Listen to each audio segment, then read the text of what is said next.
pregar a nossa quarta mensagem na nossa série aqui sobre o cristão e o emprego, ou o cristão e o trabalho. Nós já pregamos 3 vezes nesse tema, falamos do trabalho como algo idealizado, criado por Deus para o nosso bem. Depois nós falamos 2 vezes sobre as dificuldades do trabalho, e as nossas próximas 3 mensagens serão em cima da ideia bíblica de que Deus ele tem um chamado específico para cada um de nós. E hoje a gente vai começar a ver essa ideia. 1 Coríntios 7, no verso 17, o apóstolo Paulo vai dizer assim: ande cada um segundo o Senhor lhe tem distribuído, cada um conforme Deus o tem chamado. É assim que ordeno em todas as igrejas. Vamos orar? Senhor, pedimos que o Teu Espírito conduza as nossas mentes e os nossos corações nesta hora, a ouvirmos e aprendermos aquilo que Tens a cada um de nós que aqui estamos. Nós assim Te pedimos, em nome de Jesus. Amém.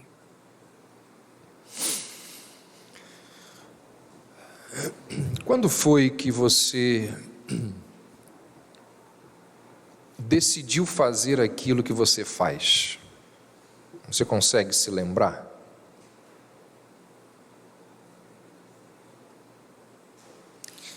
Desde criança você sonhou em fazer aquilo que você faz?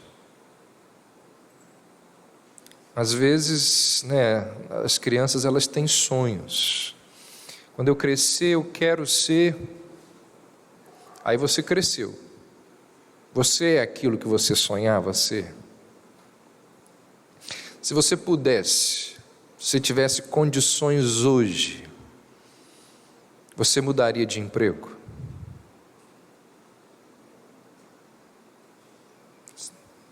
Você iria para qual área? Você sabe que área seria essa? O que levou você a fazer aquilo que você faz atualmente? Circunstâncias? Necessidade? Influência de amigos, de familiares?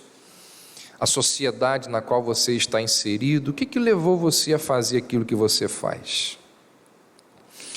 A ideia de escolher um emprego é um conceito do mundo moderno. Na verdade, mais do que do mundo moderno, mas do Ocidente moderno.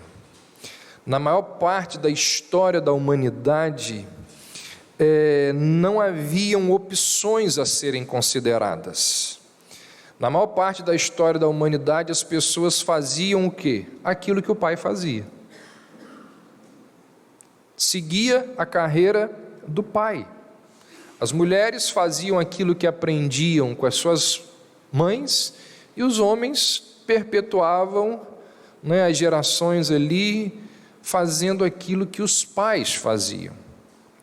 Isso acontecia porque era o que tinha, não tinha muita coisa. As pessoas seguiam a profissão do pai.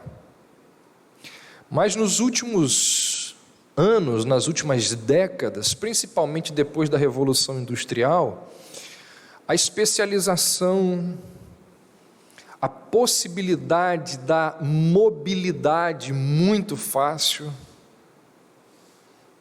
Por exemplo, nós temos aqui o Marcos. Marcos chegou em Campos há pouco tempo. Já foi para o Pará, já foi para Santos, para Belo Horizonte, agora está em Campos. Mobilidade.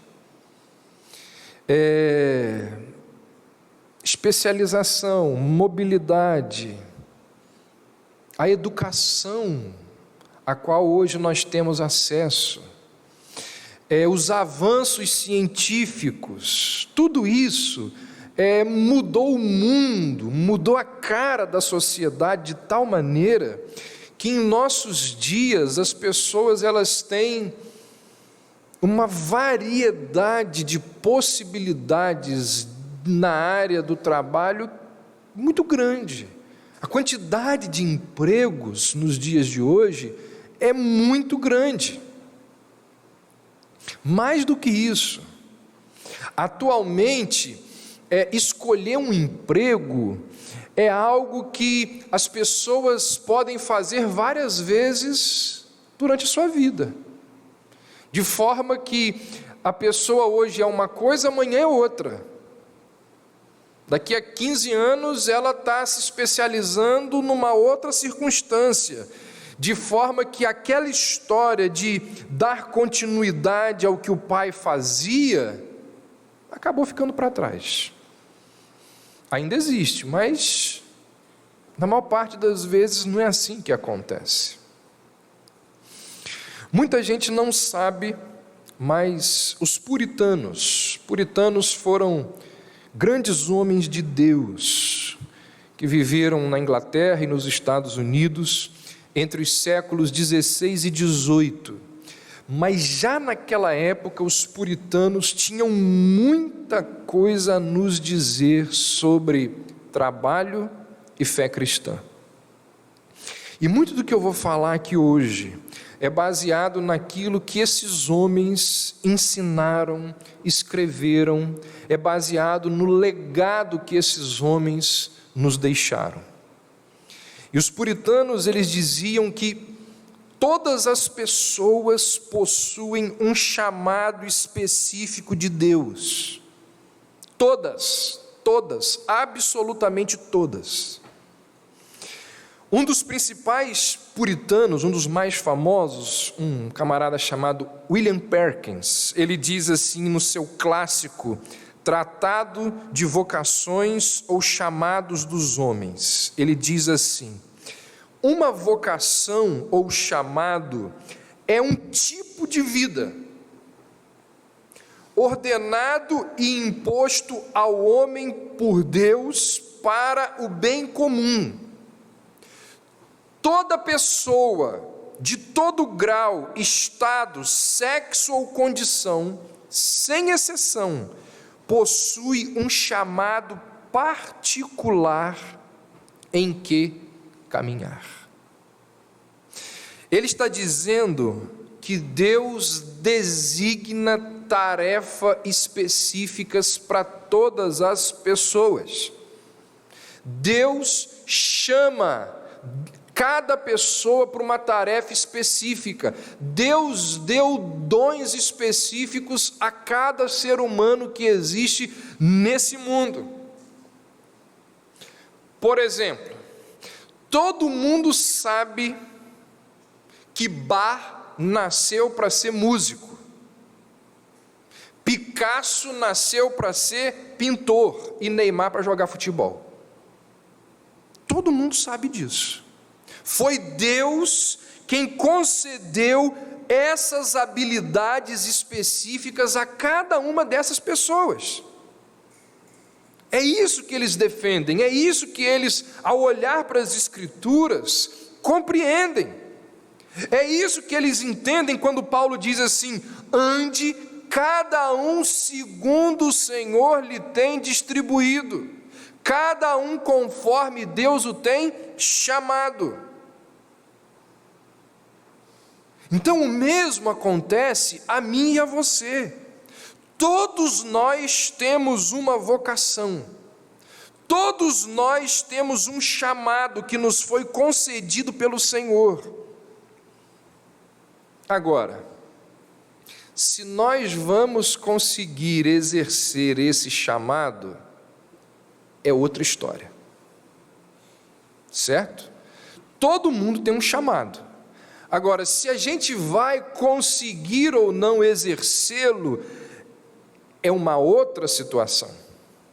Até porque, como nós vimos nas últimas 2 mensagens sobre isso daqui, sobre esse tema, a queda trouxe muitos problemas para efetuarmos o nosso trabalho.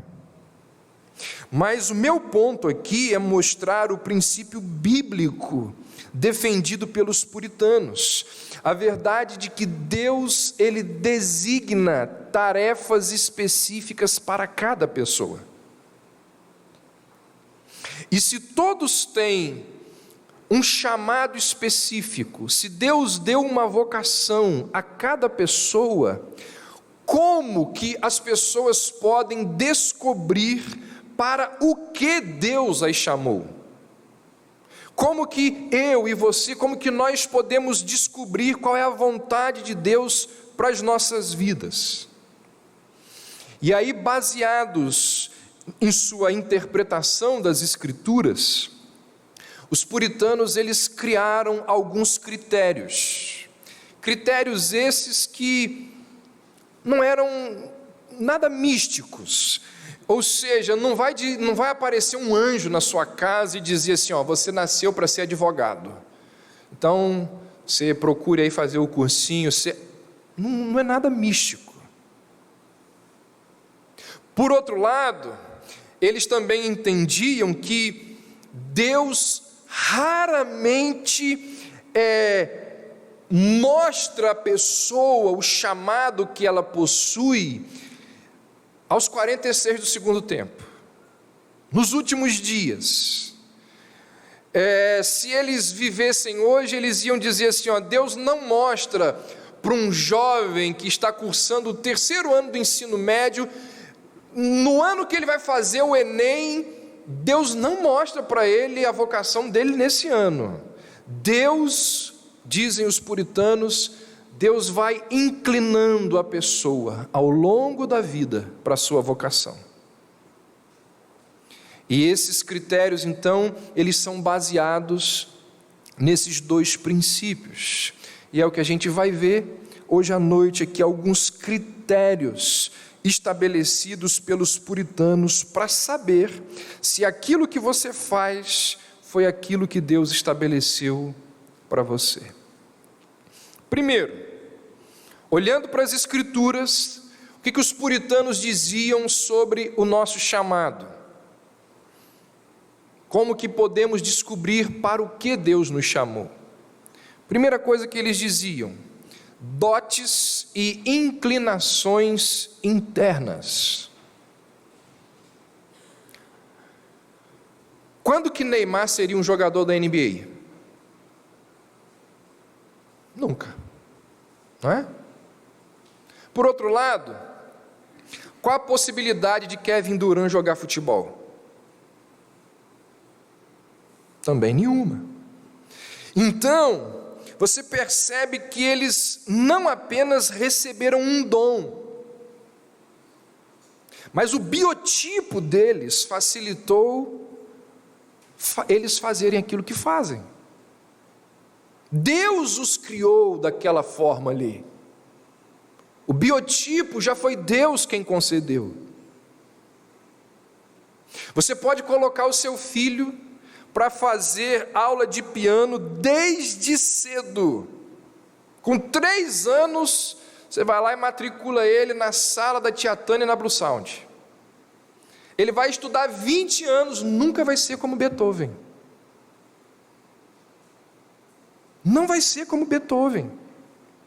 Essa foi a crise de Salieri em relação a Mozart. Lembra disso? Por mais que ele se esforçasse, ele nunca conseguiria ter a genialidade, o dom, a capacidade de Mozart. Os puritanos diziam que quando Deus nos convoca para uma posição, Ele nos dá dons para aquela posição. Então esse é um critério importantíssimo que não pode ser desprezado. A ocupação que eu procuro, o emprego, o trabalho que eu procuro, ele se inclina ele se alinha, com os dons e as habilidades que Deus tem me dado?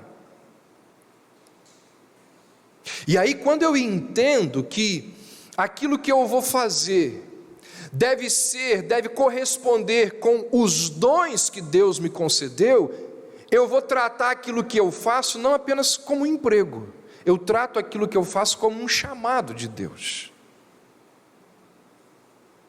A Bíblia, ela está repleta de exemplos de Deus equipando pessoas para a realização de um trabalho específico. Você encontra lá no Antigo Testamento um homem chamado Bezalel. Ele foi especificamente dotado para construir o tabernáculo. O texto bíblico diz que Deus deu a ele essa capacidade, esse dom de construção. José foi alguém capacitado por Deus com um dom de administração. E foi assim que ele conseguiu salvar ali o Egito diante daquela crise pela qual o Egito passou. Daniel recebeu dons de governo. Davi foi um grande guerreiro, um poeta extraordinário. Então Deus concede dons específicos às pessoas. E a vontade de Deus, dizem os puritanos, é que nós nos encaixemos naquilo para o qual Deus nos chamou. E é ótimo quando nós temos um emprego que se alinha com aquilo que percebemos serem os nossos dons, está alinhado com os talentos que Deus nos concedeu. Isso é extraordinário. No entanto, nem sempre isso é possível, principalmente no Brasil, não é? Principalmente no Brasil. Infelizmente, nem todo mundo tem a possibilidade de escolher o tipo de trabalho que vai realizar. Muitas pessoas fazem aquilo que está disponível. Pastor, é o que tem. Eu sei disso. É o que tem para ser feito. E a Bíblia também fala de casos assim, de pessoas que faziam algumas coisas que estava disponível para elas no momento, que não necessariamente era o chamado de Deus para ela.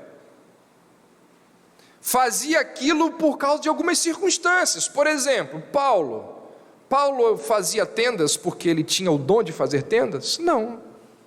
Ele fazia tendas diante de algumas circunstâncias. Mas a vocação dele não era para fazer tendas. Você acha que Pedro, ele era um exímio, um talentoso pescador? Mundialmente reconhecido como um grande pescador. Moisés, ele foi feito para ficar diante de um rei e falar de modo ousado para o rei? De forma alguma.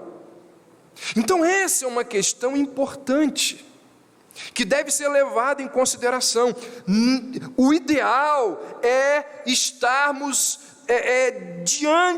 dentro daquele chamado que Deus nos concedeu, percebermos quais são os nossos dons, os nossos talentos e inclinarmos as nossas vidas, os nossos caminhos de tal forma que a gente venha fazer aquilo para o qual Deus nos chamou.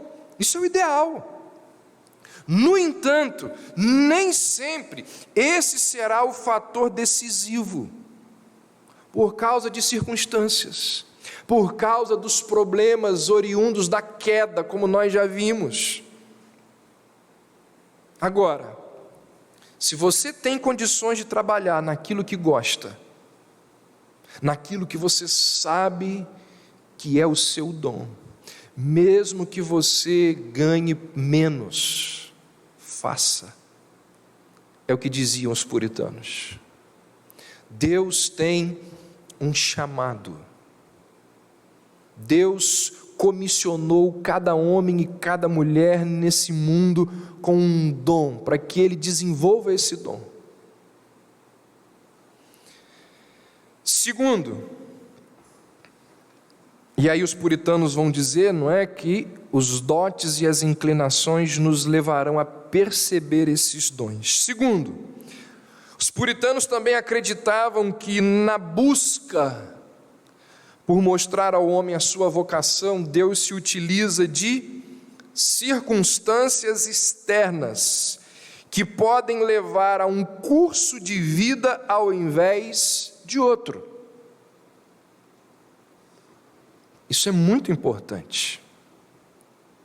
Circunstâncias que a gente precisa ter discernimento, percepção, sabedoria e perceber para onde Deus está nos levando.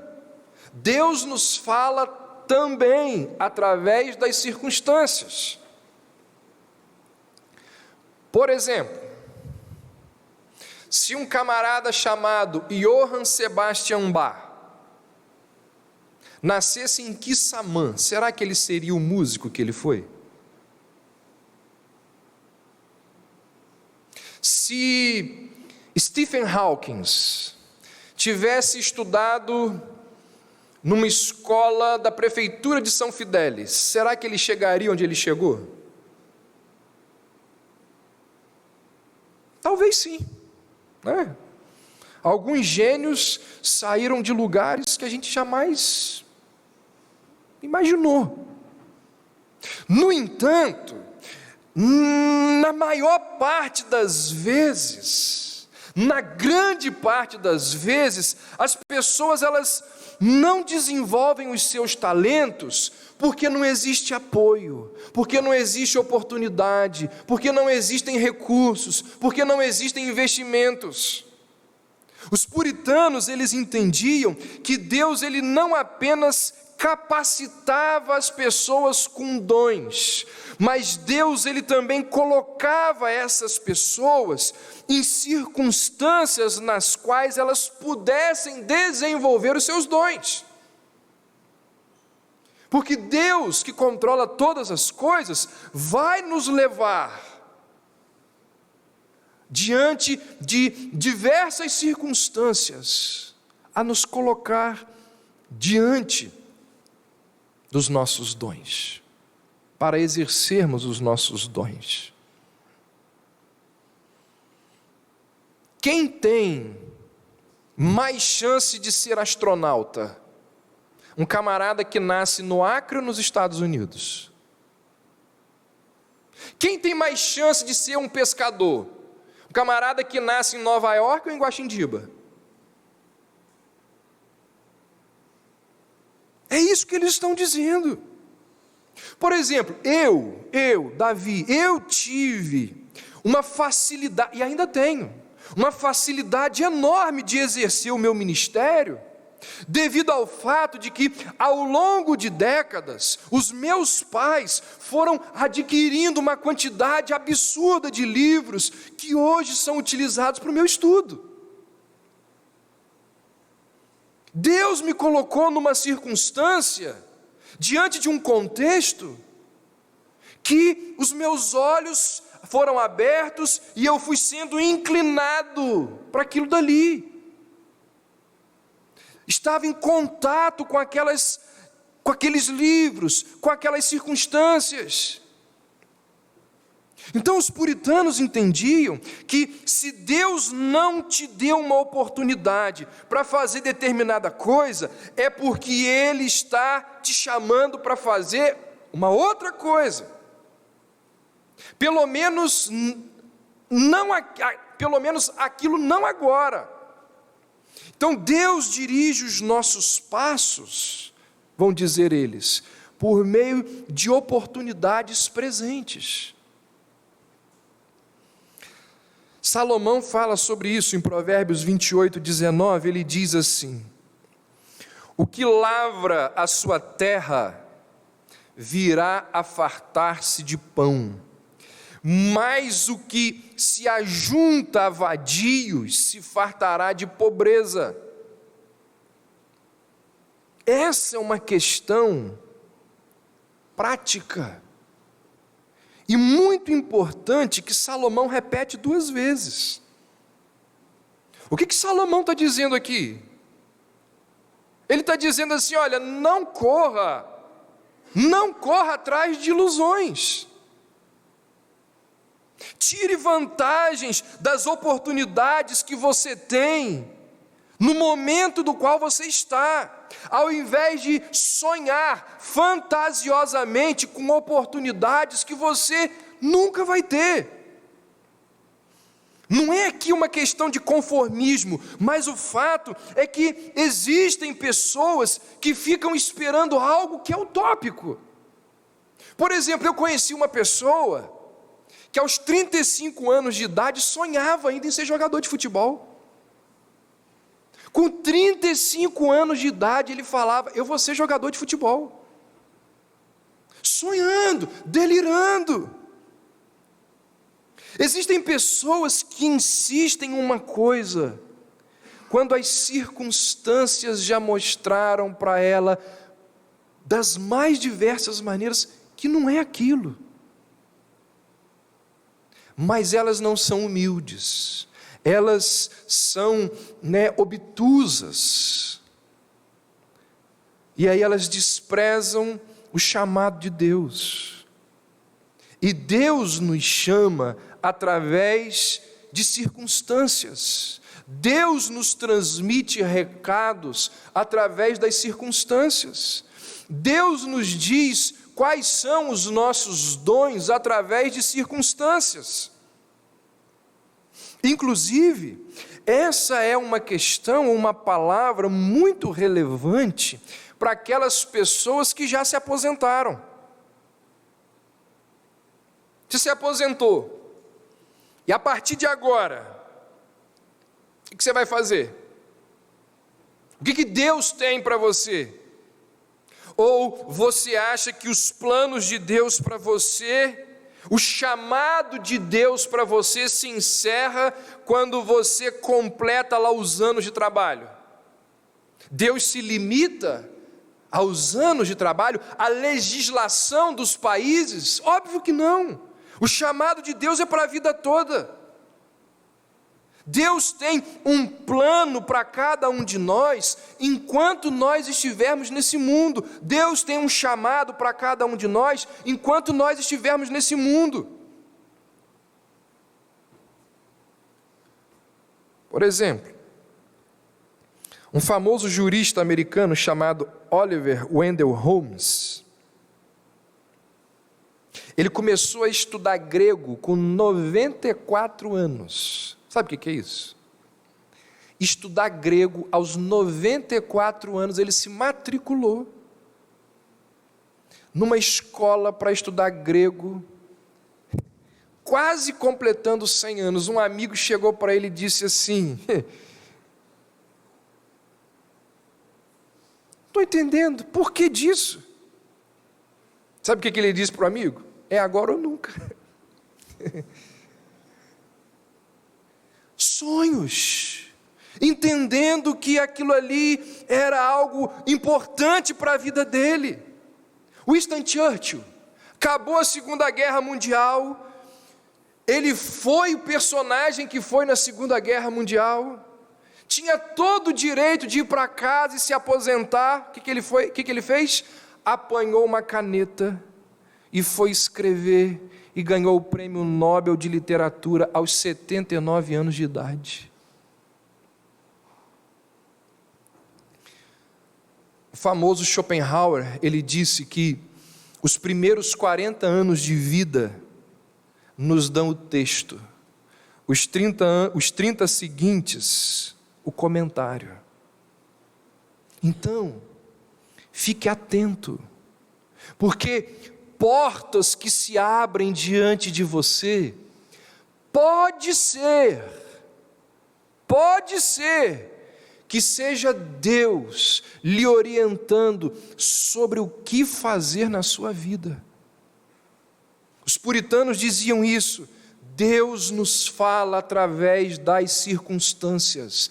Deus vai nos inclinando para realizarmos o chamado que Ele tem para nós através das circunstâncias.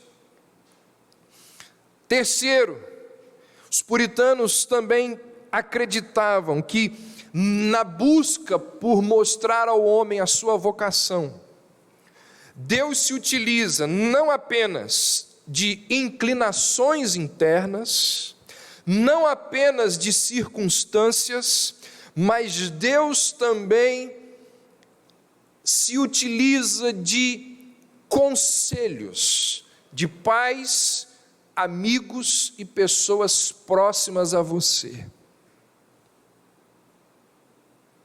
Não desconsidere aquilo que pessoas próximas dizem sobre você. Eles te conhecem, eles sabem identificar habilidades, perceber dons, talentos que você possui. Então nós não devemos ignorar os incentivos, os alertas dessas pessoas. Não significa fazer algo simplesmente por pressão dos pais. Porque tem muito pai e tem muita mãe que pressiona o filho para fazer aquilo que eles querem. De quando em vez a gente encontra alguém aí insatisfeito na vida porque faz algo e a pessoa chega a verbalizar: eu fiz isso porque minha mãe me obrigou, porque meu pai me obrigou. Não é isso. O que os puritanos diziam era o seguinte: existem pessoas que Deus coloca do nosso lado para caminharmos juntos com elas, e elas têm discernimento, e elas, assim como Paulo fez com Timóteo, nos aconselham, nos orientam, elas nos dão dicas, elas são excelentes conselheiros e podem nos ajudar a descobrirmos o chamado que Deus tem a cada um de nós. Quarto, os puritanos também acreditavam que nós não devemos procurar uma vocação ou algo que não glorifica a Deus. Aquilo que não glorifica a Deus não é o chamado de Deus para as nossas vidas. Algo muito evidente, algo presente em toda a Escritura. Então, quando você pensa em alguma coisa, quando você faz aquilo que faz, isso honra o nome de Deus. O puritano que citei há pouco, William Perkins, ele diz o seguinte: o principal fim das nossas vidas é servir a Deus no serviço aos homens, nos afazeres de nossos chamados. Alguns homens talvez dirão: o quê?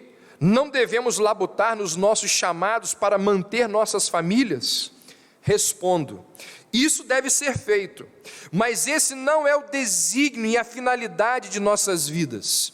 O verdadeiro objetivo de nossas vidas é prestar serviço a Deus no serviço ao homem. Outro puritano, talvez mais conhecido da gente aqui, Richard Baxter, ele vai dizer assim: escolha aquele emprego ou chamado no qual você pode ser mais útil a Deus. Não escolha aquele no qual possa ser mais rico ou ilustre no mundo, mas aquele no qual possa fazer maior bem e melhor escapar de pecar. Quando dois chamados igualmente conduzem ao bem público, e um deles tem a vantagem das riquezas, e o outro é mais vantajoso à alma, o último deve ser preferido. Ou seja, segundo os puritanos, é pecado, e é pecado grave, quando nós nos dedicamos a fazer alguma coisa simplesmente pelos cifrões, simplesmente pelo dinheiro que aquele trabalho há de nos conceder. A escolha de um trabalho que visa atender apenas a satisfação das nossas ambições egoístas é um grave erro cometido e sustentado por muitos cristãos. Olha o que Baxter diz: cuidem para que, sob a pretensão de diligência no seu chamado, não sejam inclinados à mentalidade terrena e a cuidadosos, excessivos ou cobiçosos planos de prosperar no mundo. Profanam suas vidas e chamados os que os aplicam unicamente à aquisição de honras, prazeres, benefícios, comodidades do mundo, pois assim vivemos para outro fim diferente do que Deus indicou, e desse modo servimos a nós mesmos e, por conseguinte, nem servimos a Deus e nem aos homens. Ele está dizendo que nós agimos errado, procedemos errado, quando falhamos em orar e em buscar o conselho de Deus na nossa busca pelo emprego.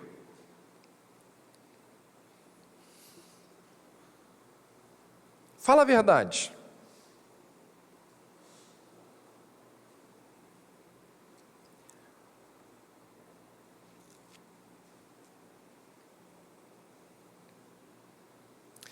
Você orou? Você orou para saber qual deveria ser o emprego que você trabalha hoje? Você orou? Ou foram outras circunstâncias, conquanto acabamos de ver, mas que as circunstâncias também nos falam, mas essa questão específica, você orou? O que os puritanos estão dizendo é que nós agimos errado quando nós decidimos o trabalho que faremos. Eles estão dizendo, não tem que ser a nossa vontade, tem que ser a vontade de Deus. Quando o único critério utilizado na definição do que vamos fazer é a nossa vontade, nós iremos buscar um emprego baseado no dinheiro e não na glória de Deus. Quando o único critério utilizado na definição do que vamos fazer é a nossa vontade, nós trabalharemos naquilo que nos trará prestígio e iremos desprezar os dons que Deus nos concedeu. Gente, essa é uma questão muito séria. Muito séria. Aquilo que você faz no seu local de trabalho, honra ou desonra ao Senhor? Porque existem trabalhos que são por si mesmos pecaminosos.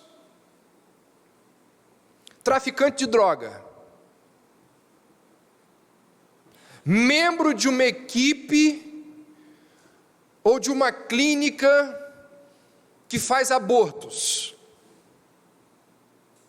matador de aluguel. Certamente que eu estou levantando aqui situações bem extremas, não é? Eu acho que aqui não tem ninguém que se enquadre, pelo menos eu não sei. No entanto, existem algumas situações que não são tão fáceis assim, que não são tão radicais assim, e que não são fáceis da gente dar respostas. Por exemplo, você é um publicitário, Está certo você fazer propaganda enganosa? Não é? Você sabe que aquele produto não é de boa qualidade, você apresenta o produto como sendo de ótima qualidade?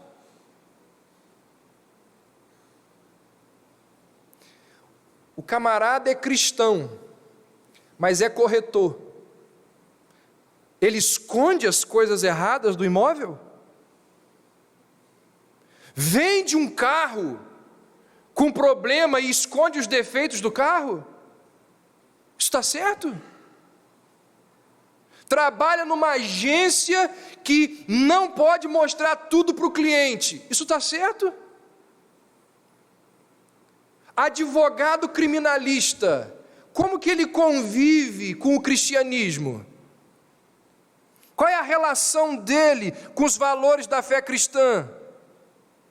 Um jornalista que é cristão, ele pode ou ele deve distorcer os fatos por causa da linha política do seu jornal? Então existem questões que não são tão fáceis como o matador de aluguel e o traficante de drogas. Existem circunstâncias nos nossos locais de trabalho que a gente precisa perguntar: Senhor, eu estou honrando o teu nome com aquilo que eu faço?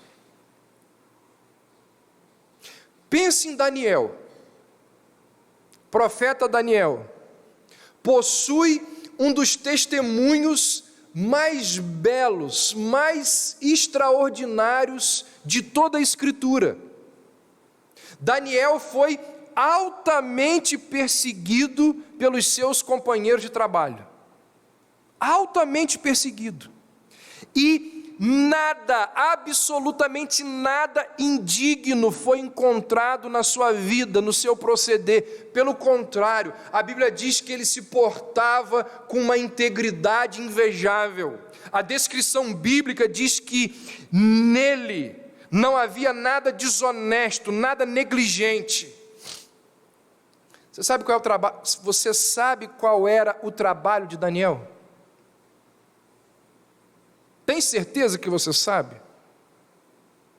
A Bíblia diz que o rei o colocou como chefe dos magos e dos feiticeiros.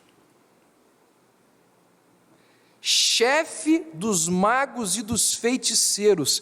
Era o pior que existia na Babilônia. E aí, a Bíblia não diz, mas a gente imagina, qual é a atribuição do chefe dos feiticeiros da Babilônia? Certamente que era algo extremamente complexo.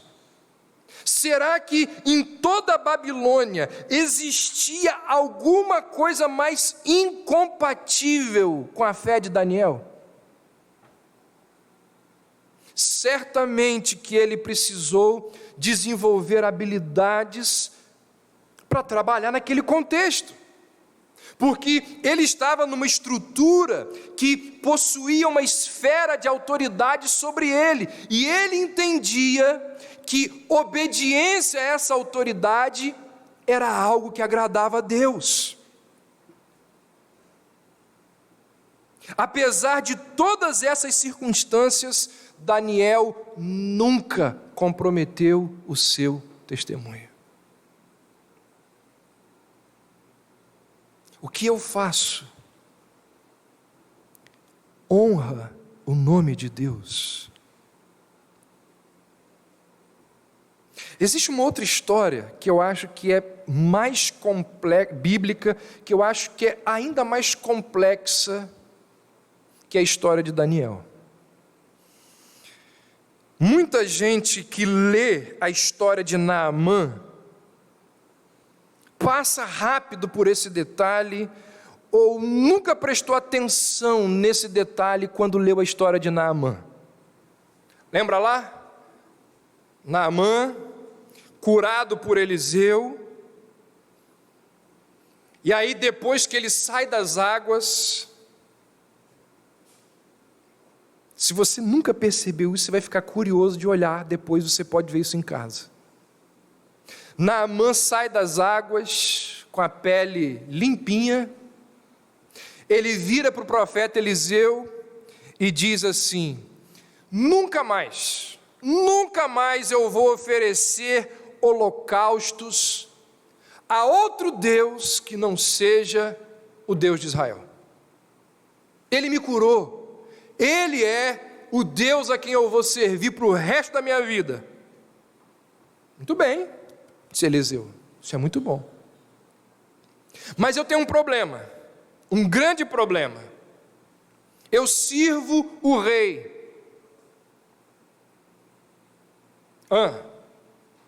E o rei, ele entra para fazer o seu culto aos deuses estranhos, e ele exige que eu entre. E quando ele se ajoelha, eu tenho que me ajoelhar também. O que eu faço? Está lembrando da história? Lembra que Eliseu disse para ele? Eliseu disse assim para ele: vá em paz. Vá em paz. O homem de Deus disse para ele: vá em paz. Não esconda que você é servo de Deus, mas cumpra as suas responsabilidades. Eliseu sabia que o culto na Síria se misturava com as questões civis, e as responsabilidades de Naamã eram civis, porque ele era um general. Tanto as atividades de Daniel quanto as atividades de Naamã eram legítimas, conquanto estivessem dentro de estruturas que desafiassem os valores da fé. Certamente, óbvio que em contextos assim vão surgir pontos de limites. Existirão situações em que o cristão vai precisar dizer: ó, daqui para frente não me peça para ir porque eu não vou. Em outras situações, os limites serão bem obscuros, muito obscuros. E aí o que a gente faz? A nossa consciência diante de Deus é que vai precisar discernir. E o que vai lhe ajudar nesse momento é perguntar: isso honra o meu Deus? Isso glorifica o meu Deus? Os puritanos diziam: aquilo que fazemos precisa honrar o nosso Deus. Quer comais, quer bebais, ou façais qualquer outra coisa, deve ser feito para a glória de Deus.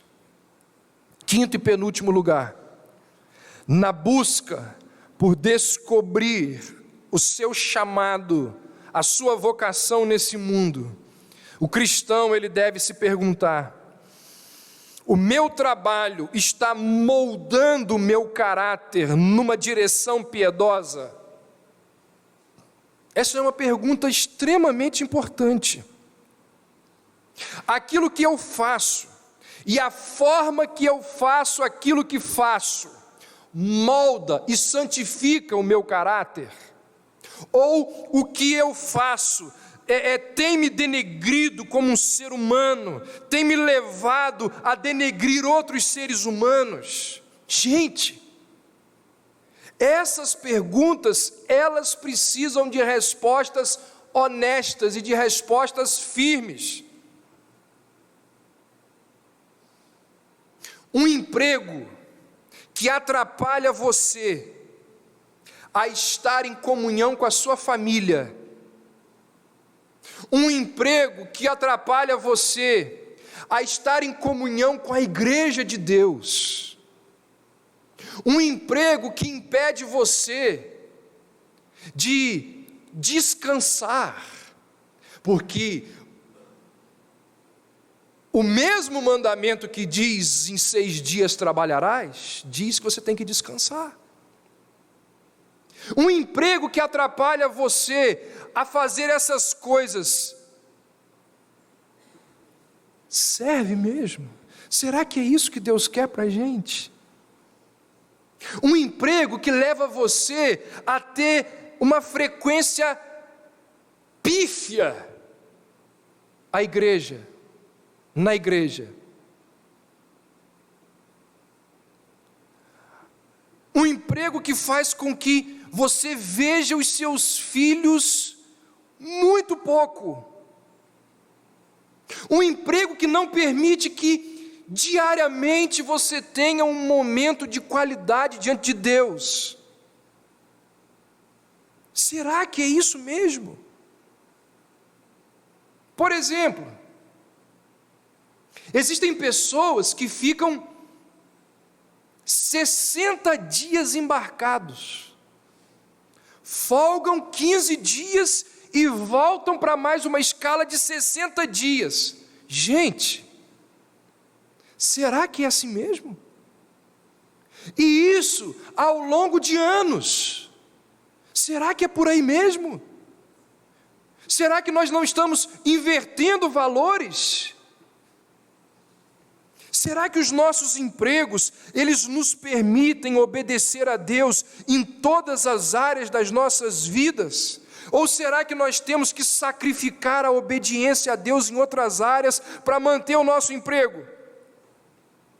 Esse emprego permite amar o meu cônjuge, dar atenção ao meu cônjuge, estar com ele. Permite que eu tenha tempo de usufruir, de me dedicar, de me relacionar com os meus filhos. Será que esse emprego permite que eu cresça em graça e desenvolva conhecimento das Sagradas Escrituras?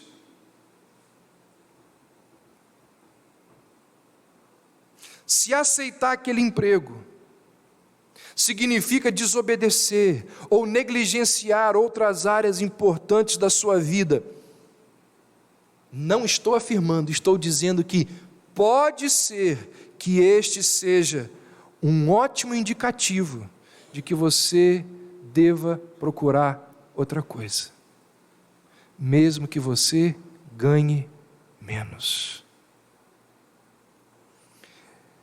Em sexto e último lugar, parecendo contrastar com o que eu acabei de falar, mas não. Esse emprego provê, a questão aqui é de contentamento, de aprender a viver com menos. Esse emprego provê as minhas necessidades e me permite abençoar outras pessoas. Paulo vai dizer em 1 Timóteo 5, se alguém não tem cuidado dos seus, e especialmente dos da própria casa, tem negado a fé, e é pior do que o descrente. As Escrituras nos ordenam a sermos diligentes no trabalho. E um dos motivos pelos quais devemos ser diligentes é com o intuito de prover para nós mesmos, para as nossas famílias e para abençoar aqueles que passam necessidade. A gente ainda vai falar sobre isso lá na frente. Nós vamos ver claramente nas Escrituras que aquilo que fazemos não pode ser somente para nós. Nós devemos ter condições de ajudar outros.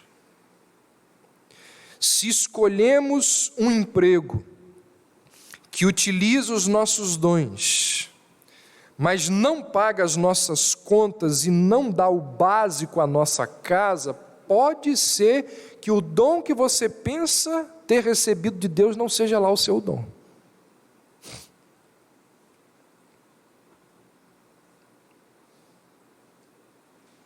Além da necessidade dos recursos, aquilo que fazemos abençoa outras pessoas, traz benefício para a sociedade. O que se qualifica como um benefício para a sociedade? A gente poderia aqui, esse é um assunto que gera controvérsia. Não é uma pergunta tão simples de ser respondida. O que gera benefício para a sociedade? Pode ser fácil admitir que empregos sem fins lucrativos, eles beneficiam mais a sociedade do que um emprego na área de vendas. Mas será que isso é verdade? Por exemplo, quem que ofereceu o maior benefício para a sociedade por meio da sua vida e do seu trabalho? Madre Teresa ou Bill Gates?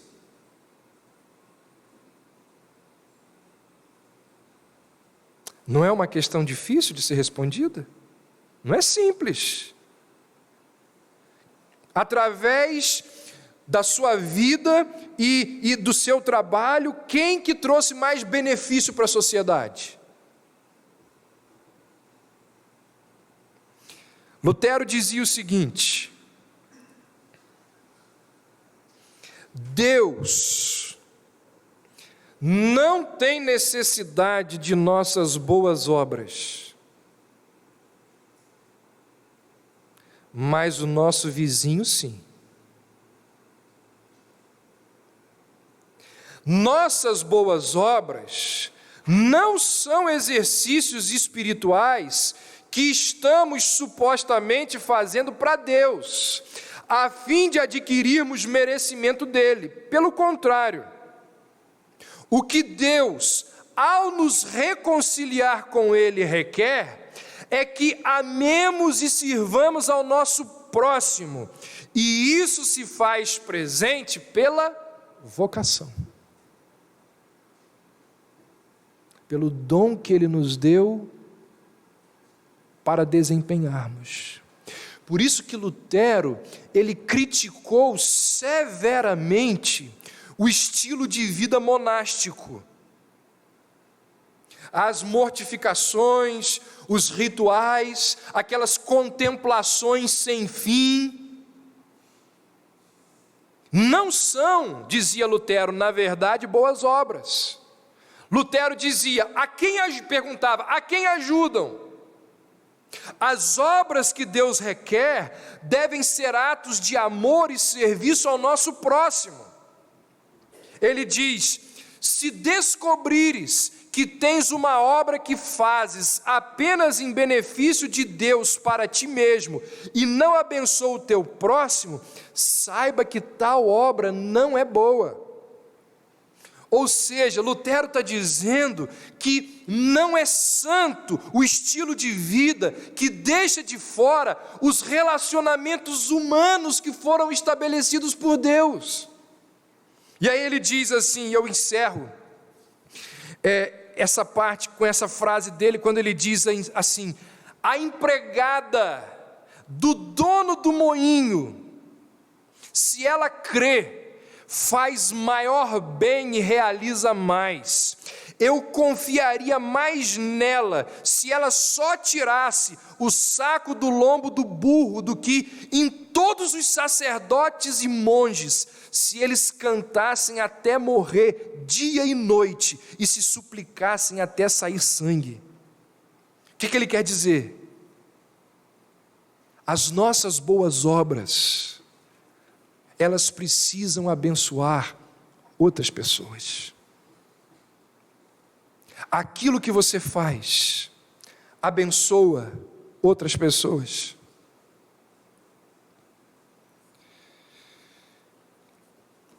Irmãos, descobrir a nossa vocação não é fácil. Semana que vem eu vou trazer aqui, vou apresentar a vocês um livro muito bom, chamado O Chamado, de Os Guinness. E esse livro,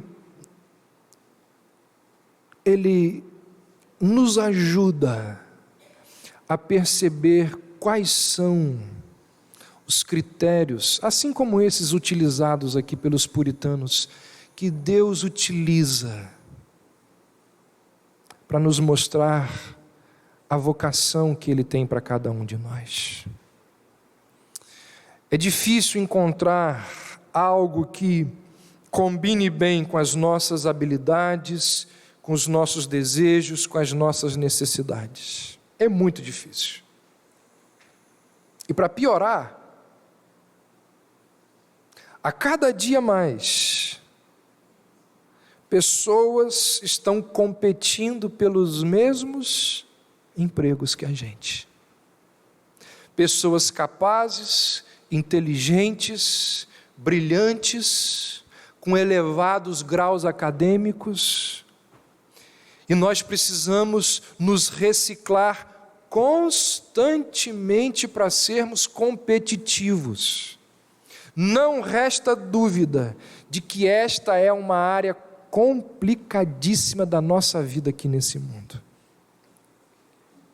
Apesar disso, não é preciso colocar uma porção de lã na eira ou esperar ter um tremor no fígado para interpretar as coisas. Deus, Ele não escondeu a sua vontade de nós, nos enviando por aí para algum tipo de gincana doentia. Claro que não.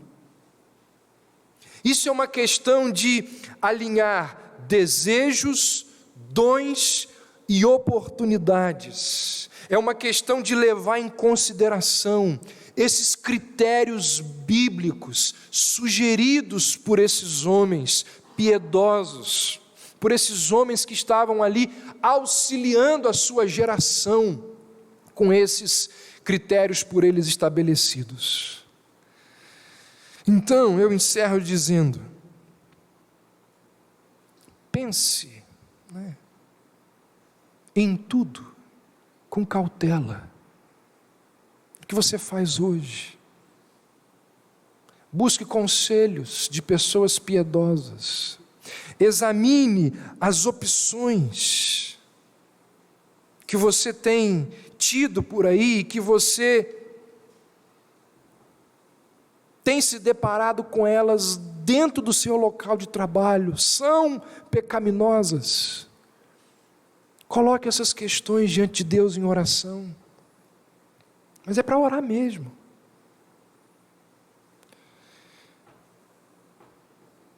E se ainda não for o tempo de você exercer a sua vocação, faça tendas. E faça as melhores tendas. Até que Deus te colocará naquele lugar para o qual Ele te chamou. Encontre contentamento naquele período, quando aquilo que você gostaria de fazer simplesmente não está disponível. Ande, diz o apóstolo Paulo, ande cada um, segundo o Senhor lhe tem distribuído, cada um conforme Deus o tem chamado. É isso que ordeno em todas as igrejas. Vamos orar. Senhor Deus, ajuda-nos diante de tantos dilemas, ajuda-nos diante de tantas incertezas e inseguranças. Ó Deus, que os teus filhos aqui, que ainda não possuem o emprego certo, que os teus filhos aqui, que ainda não têm certeza do seu chamado, possam levar em consideração esses critérios da tua palavra. Que aqueles que já estão exercendo o seu chamado e têm certeza de que aquilo que fazem foi o Senhor quem os concedeu. Que essas verdades sirvam para fortalecer, sirvam de encorajamento para levá-los a cada dia mais honrar ao Senhor no lugar, no local, no contexto onde o Senhor tem colocado cada um deles. Ó Senhor, esta é uma das áreas mais importantes das nossas vidas. É uma área que define muitas coisas nas nossas vidas. Por isso nós te pedimos, dá-nos a tua orientação, dá-nos o teu direcionamento, dá-nos discernimento, sabedoria, compreensão.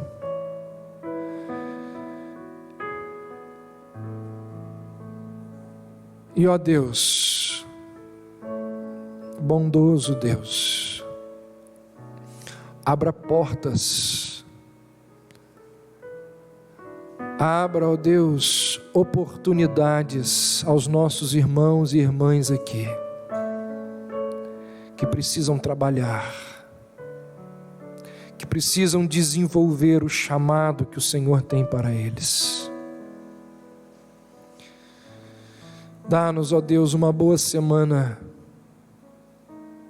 no lugar onde o Senhor tem nos colocado, testemunhando do Senhor, honrando ao Senhor, fazendo aquilo que o Senhor nos chamou para fazer da melhor forma possível, porque entendemos que não estamos servindo primeiramente ao nosso patrão, mas estamos servindo antes de tudo ao Senhor. A Cristo o Senhor nós estamos servindo. Que este seja o nosso entendimento ao retornarmos às nossas casas e ao retornarmos aos nossos lugares onde exercemos o nosso trabalho. Nós assim oramos e te pedimos em nome de Jesus. Amém.